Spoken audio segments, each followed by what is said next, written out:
ลายวันนี้รายการธรรมะประทีปส่องต่าง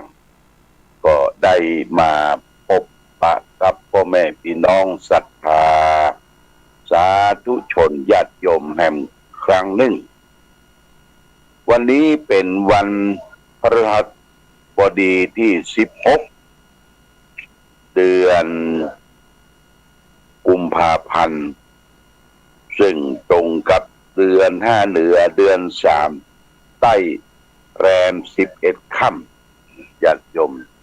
วันนี้เป็นวันเดือน5เหนือแรม11ค่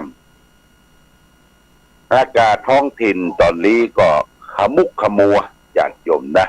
ขมุกขมัวทางกรมอุตุนิยมวิทยาท่านได้ประกาศว่าจะมีฟ้าฝนทางภาคเหนือตอนบนนี่นะจะมีฟ้าฝนตกลงมาพายุลมแรงเพราะฉะนั้นญาติโยมก็ต้องระมัดระวังเรื่องพายุเรื่องฟ้าเรื่องฝนที่จะตกลงมาจะไปอยู่ใต้ต้นไม้จะไปดูนอกชายคาทำการทำงานที่ตรงที่นาที่สวนก็พยายามทำมันตกแล้วก็อยู่ที่ห้างที่ตรงกลับบ้านปืนต้นไม้นั้นมันเป็นสื่อของสายไฟฟ้าโดยเฉพาะอย่างยิ่งเป็นแหวนเป็นเลสเป็นทองแดงที่อยู่ในต้นตัวเฮานี่ก็ต้องระมัดระวังโทรศัพท์ก็เหมือนกันญาติโยมถ้ากระลึ่งมาเนี่ยปิดโทรศัพท์เลยนะปิดโทรศัพท์ถ้ามันพาลงมามันพังหมดโทรศัพท์ของเฮาอันนี้ต้องระมัดระวังวันนี้เป็นวันที่16เป็นวันที่ศรัทธาญาติโยมบางท่านบางคนก็มีความหวังที่อยากจะร่ำจะรวยก็ต้องไปซื้อหวยโดยเบอร์ของรัฐบาลแต่ก็เก่งเลขเก่งอย่างต่างๆญาติโยมอันนี้คำฝันแน่แต่บอกแป้เลขบุญยังวัดยังไม่ละปุนเหลือกาเกี่ยวก้อมจะไปตรงโต๊ะใส่นักญาติโยมนะใส่หมอกเป็นกระสายแตงเป็นกระสายเพื่อมือหายง่อมหายเหงามันจะออกเลขอย่างก็ยังบอกเพิ่นบุญที่กรุงเทพพุ่นน่ะเอาอยู่บ้านนี่เก่งเอาอะเนาะบางท่านบางคนก็มาลงตารางลงเลขออกวันนี้ตรงกับวันนี้จะออกเลขอย่างบางทีก็มีเลขโพเลขตับอย่างเข้ามาต่างๆอันนี้ก็เป็นวิถีชีวิตของคนไทยเปิดมีเลขมีลอตเตอรี่เนี่ยมาตั้งแต่นมนานการละเข้าในสายเลือดของพ่อแม่พี่น้องญาติโยมต้องระมัดระวังเช่นเดียวกันวันนี้ก็ได้มาพบญาติโยมก็จะเอาสาระธรรมจากคลังธรรมของท่านเจ้าคุณทองลีสุรเดโชปริญธรรมเก้าประโยคราชบัณฑิตมาอุจาให้ศรัทธาญาติโยมได้รับทราบรับฟังเพื่อเป็นข้อคิดสะกิดเตือนใจน้อมนำไปประพฤติปฏิบัติวันนี้เอาเรื่องอัจเจนติกถาอาเจตนิกถาว่าด้วยการเวลาที่ผ่านไปจะเวลาที่ผ่านไปท่านได้จารึกในพระไตรปิฎกในสังยุตตนิกายสกัตวรรคเล่มที่15หน้า4โดยเป็นภาษาบาลีว่าอัจเจนติการาตระยันติรักขิโยระโยคุณาอนุปุพังชนันติเอตังพยังปรเนเปตุขมาโนปัญญานิกริยาทะสุขาระธา การนี้การเวลาก็ล่วงล้นไปคืนวันก็ผ่านไปชั้นแห่งวัยะก็ละลำดับไปเรื่อยๆมองเห็นภัยในมรณะอยู่ชะนี้แล้วก็ยังจะทำบุญถ้าพึงทำบุญอันจะนำสุขมาให้เอาไว้เถิดญาติโยมนะซึ่งแปลเป็นไทยได้ใจความว่าการเวลาที่มันผ่านพ้นไปเป็นวันๆเนี่ยญาติโยมมันพาเอาความแก่ความเจ็บความตายของเราใกล้เข้ามาทุกวินาทีทุกนาทีเป็นชั่วโมงเป็นวันเป็นเดือนเป็นปีถ้าเรามองหันภัยอันเกิดจากมรณะคือความตายอยู่ชะนี้แล้วก็พึงทำบุญอันจะนำสุขมาให้ไว้เถิดสุดท้ายก็บุญเนี่ยเป็นเครื่องหล่อเลี้ยงชีวิตร่างกายจิตใจเราเป็นเรื่องสำคัญบุญเป็นชื่อของความสุขญาติโยมถ้ากล่าวถึงบุญเมื่อใดก็แสดงว่าเราก็จะมีความสุขใจสัมผัสทางใจของเราได้ตรงกันข้ามกับบาปบาปนี่แปลว่าชั่วช้าลามกบาปนี่นะใครทำบาปเมื่อใดก็สะดุ้งขยาดหัวต่อการทำบาปเว้นไว้แต่เคยชินบาปเคยชินเคยเคยทำมันบ่สะดุ้งหัวขยาดหัวต่อการทำบาปอันนี้ลำบากเลยญาติโยมลำบากสะสมบาปไปติ๊กจนสุดท้ายต้องแก้ไขตัวเองบัดเป็นบับจ้างเพราะบาปมันทับผมบ่มไว้มักตรงกันข้างกับบุญที่เราได้ทำเนี่ยนำความสุขแช่มชื่นเบิกบานแจ่มใสมาสู่เราและท่านทั้งหลายบุญที่จะเกิดขึ้นโดยมี3ทางเรียกว่ากิริยาของการทำบุญมี3ประการเรียกว่าบุญกิริยาบุญที่1ก็เกิดจากการให้ทานการทานบุญประการที่2เกิดจากการรักษาศีลบุญประการที่3เกิดจากการภาวนาทานศีลภาวนาเนี่ยเป็นปัจจัยที่ทำให้เกิดบุญเกิดกุศลในจิตในใจเราก็แช่มชื่นเบิกบานแจ่มใสไปที่ใดก็มีความอบอุ่นใจมีบุญบารมีปกตุ้มปกห่มมีความยิ้มแย้มแจ่มใสเทวบุตรเทวดาก็คุ้มครองรักษามีคนตักคนตอยมีคนนับหน้าถือตาเพราะว่าเอามีบารมีแล้วก็มีบุญอยู่กับตนกับตัวอย่างพระอรหันต์เนี่ยญาติโยมหรือองค์สมเด็จพระสัมมาสัมพุทธเจ้าพระองค์เป็นผู้เลิศตลอดถึงพระอรหันต์เนี่ยเป็นผู้เลิศโดยบุญเมื่อบุญมีอยู่กับพระอรหันต์หรือพระสัมมาสัมพุทธเจ้าเป็นผู้เลิศด้วยบุญแล้วเอาได้ไปสัมผัสได้ไปสนทนาได้ไปไหว้ไปสามันแช่มชื่นเบิกบานจิตใจญาติโยมนะแช่มชื่นเบิกบานจิตใจไหว้อย่างสนิทไหว้อย่างสนิทใจและบุญก็แผ่ซ่านไปทั่วอย่างสัพพนะรังสี6ประการที่มีอยู่ในตัวของพระพุทธเจ้าเนี่ยแผ่ออกมายิ้มแย้มแจ่มใสผิวพรรณวรรณะผ่องใสแม้จะเข้าสู่วัยปัจฉิมวัย70-80แล้วก็ยังมีวรรณะอันผ่องใสเพราะว่ามีบุญเนี่ยเป็นเครื่องค้ำจุนคือคนเฮานี่มีความสุขมีวรรณะผิวพรรณอันผ่องใสมีจิตอันสงบ ญาติโยมนะบุญนะเพราะฉะนั้นนึกถึงบุญตลอดเวลาแล้วก็นึกถึงความตายอันที่จักมาต่างหน้าเนี่ยเราและท่านทั้งหลายจะไม่ได้ประมาทโอกาสเกิดมาทั้งทีก็จะได้ทำดีได้ฝากทำดีไว้ให้ลูกทำถูกไว้ให้หลานทำความชื่นบานไว้กับประเทศชาติบ้านเมืองกับพระพุทธศาสนาของเราเพราะฉะนั้น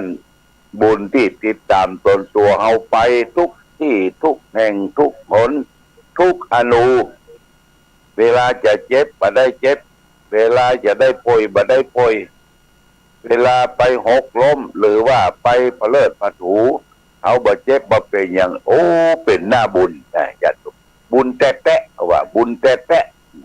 ที่ติดตามตนตัวเอาปกป้องรักษาอย่างเช่นเปิ้นเมารถเมาเรือเมาเครื่องบินขี่เครื่องบินไปเอาบ่ได้ไปโดยเปิ้นมันติดขัดเรื่องนั้นเรื่องนี้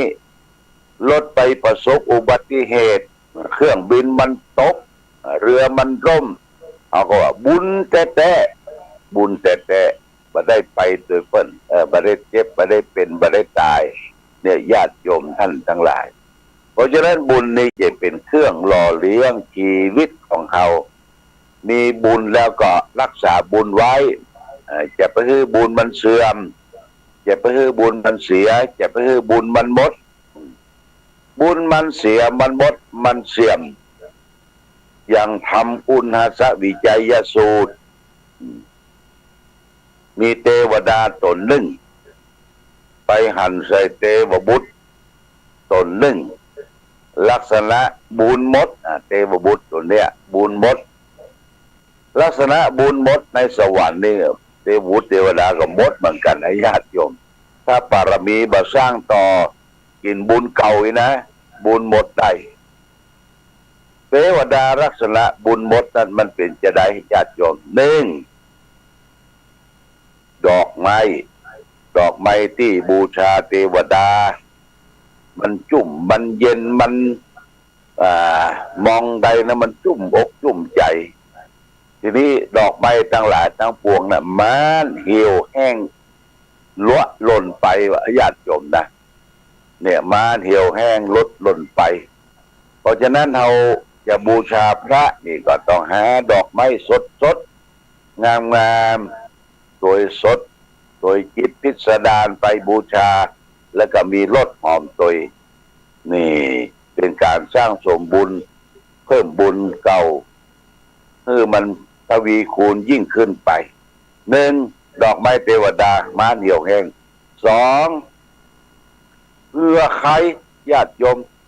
เงื่อไขไหลลงปังพึกตั้งแต่เก้าแขนทั้งสองปัจจัยไปเนี่ยการเหตุงานที่ไหนเงื่อไขไหลญาติโยมนะอันนี้ก็ลักษณะของบุญมดสามเสื้อผ้าอาภรณ์ที่นุ่งเนี่ยที่นุ่งถึงวันน่ะมนเศร้าหมองสาบกินตื้อญาติโยมนะสาบกินตื้อมักหมมเศร้าหมองบะซักบะตึงบะตานี่ก็ลักษณะบทบุญสี่หายใจเข้าออกฮ้อนจมูกฮ้อนหูดังหวังนะมีกลิ่นปากกลิ่นยังออกมาละเมอออกมานี่ก็ลักษณะบุญบุตรนะบุญมดญาติโยมห้าที่นั่งฮ้อนญาติโยมที่นั่งฮ้อนที่นั่งกระด้างแข็งแต่ก่อนเคยนั่งเคยม่วนเคยอ่อนนุ่มสุกุลมานประเดี๋ยวนี้ก็ที่นั่งอยู่บ่เป็นบ่อนบึดบัดอยากจะไปนั่นอยากจะไปนี่มันใจซิดใจสอดไปเลยนี่ห้าเนี่ยที่นั่งแข็งห้าที่นั่งแข็งญาติโยมนี่ลักษณะบุญมดนะบุญมดจากสวรรค์เทวุตเทวดาได้ไปเกิดที่ไหนไม่ได้ไปเกิดในชาติอื่นภพอื่นพลาตั้งต้นสตาร์ทแห่งใหม่มาสร้างบารมีในมนุษย์เมืองคนของเรามนุษย์เมืองคนจึงเป็นจันกลาง ทั้งลุ่มเฮาเป็นมรหกทั้งบนเป็นสวรรค์เอาอยู่จันกลางก็มาสร้างเสริมบุญญะบารมีแห่งใหม่ด้วยตานะบารมีศีละบารมีเนคขมมะบารมี10ทัศเนี่ยครูบาเจ้าศรีวิจัยที่เพิ่นเอามาปั้มเป็นเปลี่ยนทำบุญบารมีให้เกิดขึ้นในใหม่และก็ต่อเติมบุญเข้าไปใหม่ชาร์จแบตเตอรี่เข้าไปใหม่เอาก็จะมีบุญรักษาตนตัวนะบุญรักษาตนตัวรักษาชีวิตรักษาจิตใจเพราะฉะนั้นเมื่อระลึกถึงมรณะภัยที่การเวลาคืนเอาชีวิตของเราไปก็ขอให้มีบุญที่เราได้สร้างสมนะต่อเติมเข้าไปรักษาตนตัวรักษาครอบครัวรักษาสุขภาพร่างกายชีวิตจิตใจเราเป็นผู้มีบุญมีบารมีอย่างนี้เป็นต้นนี่ฝากไปเอาละวันนี้ญาติโยมวันนี้เป็นวันที่16วันที่23นี่เพิ่นจะมีงานใหญ่เรียกว่างานไหว้สาพระบรมศาสดาพระพุทธฤทธานุภาพประธานพรฝางที่บนวัดพระธาตุศรีมหาโพธิโพธารามหรือพระธาตุป้อนปิ่นเดิมแต่วันนี้ก็มีองค์การบริหารส่วนตำบลป่งน้ำร้อนพร้อมด้วยคณะสงฆ์อันมีเจ้าคณะตำบลป่งน้ำร้อนพระครูสถาพรธรรมพิสิทธิ์ได้ไปร่วมประชุมยังที่สภาขององค์การบริหารส่วนตำบลป่งน้ำร้อนก็ได้สรุปว่าเราจะจัดการจัดงานจัดสถานที่ในวันที่22เวลาเช้าเวลาเย็นก็จะได้นำเต้นยำปั่นไปองค์การบริหารส่วนตำบลทุกหมู่บ้านต้องเตรียมขึ้นไปมีเต็นท์4หลังโต๊ะเก้าอี้ชุดรับแขกโต๊ะรับประทานอาหารทุกหมู่บ้านก็จะได้เตรียมกันและก็วันที่23นี่แต่ละหมู่บ้านก็จะได้ทำพุ่มดอกไม้ดังที่บอกว่าดอกไม้ถวายองค์พระใหญ่พระบรมศาสดาให้จัดเป็นพุ่มสวยจดงดงามแต่ละหมู่บ้านก็แต่ละพุ่มนอกจากนั้นเราได้อาราธนานิมนต์พระสงฆ์ได้มาเจริญพระพุทธมนต์เจริญพุทธมนต์เนี่ยสมโภชองค์พระสมโภชน้ำเข้ามิ้นส้มปล่อยที่จะได้เอาไปสละสลงองค์พระเจ้าใหญ่นะก็มีเจ้าภาพที่ได้อู้จาตกลงที่ประชุมที่องค์การบริหารส่วนตำบลป่งน้ำร้อนก็มีท่านพระครูสถาพรธรรมพิสิทธิ์เจ้าคณะตำบลป่งน้ำร้อน2ชุดละ1,000เป็น2,000 บาทชมรมกำนันผู้ใหญ่บ้านฝ่ายปกครอง2ชุด 2,000 บาทอบตองค์การบริหารส่วนตำบลป่งน้ำร้อน2ชุด 2,000 บาทชมรมผู้สูงอายุหมู่บ้านละ1ชุดเป็น7ชุด7หมู่บ้าน 7,000 บาทพ่อจริงตะสวัสดีสุขสวัสดิ์สุขพร้อมด้วยครอบครัว1ชุดทั้งหมดตะวันนี้ได้14ชุดและก็ญาติโยมที่แจ้งจำนงประสงค์มาที่หลวงพ่อก็มีพระครูสุจิตานุรักษ์2ชุด 2,000 บาทคุณกนกวิชัยนารานานาพันธ์1ชุด 1,000 บาทพ่อใจแม่คำเกื้อกรุณวงศ์หัวฝาย1ชุด 1,000 บาทพ่อแกนทาเป็งบ้านหัวฝาย1ชุด 1,000 บาทพ่อดาบสุพจน์แม่จันทนาถาวงศ์1ชุด 1,000 บาทแม่ศรีเลียนแสนเตียงบ้านต้นพึ่งหมู่4 1ชุด 1,000 บาทแม่แก้วรูนไตรตระกูลหนองยาวใต้1ชุด 1,000 บาทรวมแล้วได้อยู่ทั้งหมด